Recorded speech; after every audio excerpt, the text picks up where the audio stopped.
Before I start, I won't take a lot of time. It's very hard to fit 6 years or more of our experience into 5 minutes. But I'd just like to sincerely thank everybody on behalf of Sue and myself for all the support that the people have given us. We weren't backed like our neighbour by multinationals and government, farming industry lobby groups, and of course the biotech industry generally. So thank you. Just quickly, it was put out very early on, that most of you might remember the GM canola trials program, and of course after that Jerry Redmond and the state government come out and said they successfully can cultivate GM and segregate GMOs. Clearly there was 11 incidents. One of those incidents was exactly what happened to us. Clearly demonstrated that they could not segregate GM canola, and of course we've had to sort out, it was left up to common law to sort out amongst farmers. Clearly common law has been demonstrated to fail, so we can't claim damages and harm. And you know, when you lose your grain income, half your grain income for 3 years, forced to sell sheep and everything else, you really realise what you're up against.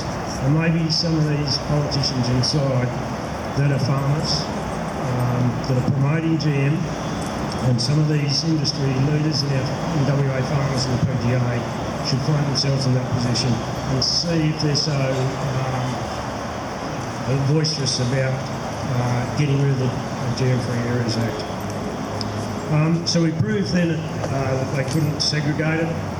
What we can prove now is that actually the Minister, Jerry Redmond, and his advisors, and the Department of Agriculture, they call it collaboration, but as time went on in our case, clearly they were colluding together to deal with our case.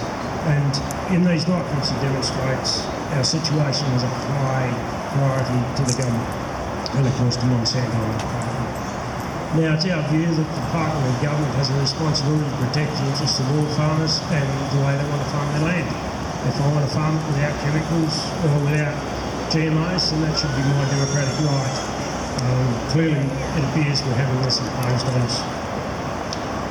Now, you know, as I say, it's hard to know how far to go and where to stop, but I think people get an idea. You can prove collusion between the government and Monsanto, and I guess the question comes is, at what point does industry collaborations, because the department is a partner in Intergrain, what point do these collaborations, as I say, it's gone to collusion, and then become corruption and other issues? I definitely support a Royal Commission. I would like to hope if Labor and the Greens and other independent senators win the next state election, they will actually look seriously at going down this path. As I say, we can go on and on, but as I say, I certainly support a Royal Commission, and I certainly would like to see immediate legislation around the control of GM, so it doesn't keep contaminating other farms. As I say, if we can't produce GM-free products or chemical-free products, you guys are not going to be able to purchase it. Now, around the world, we have a good market. We know there's increasing demand for those products. Everybody's becoming more conscious of chemicals and how they affect us. And yeah, there's a lot of debate over GM. As I said, going through a court case, you see a lot of evidence.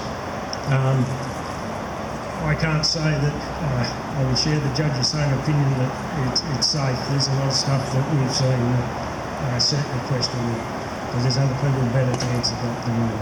Okay, thanks very much.